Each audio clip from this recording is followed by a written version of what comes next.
நீதினு பேசி ஒரு கூட்டம் ஆதி திராவிடர்களை பிளவுபடுத்தி வைத்திருக்குன்னு ஆளுநர் பேசியிருக்காரு.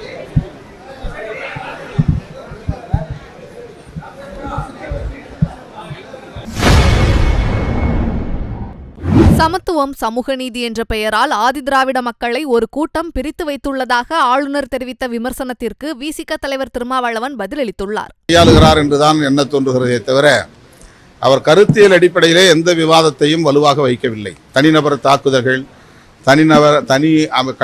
கட்சி மீதான கடுமையான விமர்சனங்கள் என்று அவருடைய அரசியல் ஒரு இனவாதத்தை நோக்கி பாசிச கூறுகளை கொண்டதாக பரிணாமம் பெற்று வருகிறது.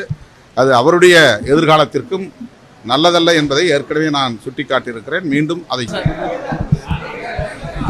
சமத்துவம், சமூக நீதினு பேசி ஒரு கூட்டம் ஆதி திராவிடர்களை பிளவுபடுத்தி வைத்திருக்குன்னு ஆளுநர் பேசியிருக்காரு.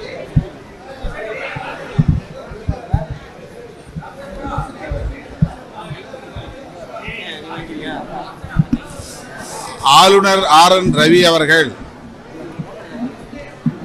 மீண்டும் மீண்டும் ஒரு அரசியல்வாதியாகவே தன்னை அடையாளப்படுத்திக் கொள்கிறார். ஆளுநர் என்கிற பொறுப்பை மறந்து அவர் பேசுவதும் செயல்படுவதும் நீடிக்கிறது.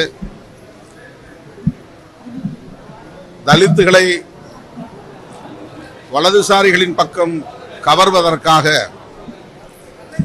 குறிப்பாக RSS BJP தரப்பை நோக்கி ஈர்ப்பதற்காக அடிக்கடி அவர் தலித்துகளை பற்றியும் பேசுகிறார். தலித் ஒருவர் முதல்வராக வேண்டும் என்பது அப்பாவி தலித்துகளை வளைத்து போடுவதற்கான ஒரு சூழ்ச்சி. இதில் ஒருபோதும் தமிழ்நாட்டை சார்ந்த தலித்துகள் ஏமாற மாட்டார்கள் என்பதை ஆளுநருக்கு தெரிவித்துக் கொள்ள நான் கடமைப்பட்டிருக்கிறேன். செய்திகளை உள்ளது உள்ளபடி தெரிந்து கொள்ள ரெஃப்ளெக்ட் நியூஸை சப்ஸ்கிரைப் பண்ணுங்க.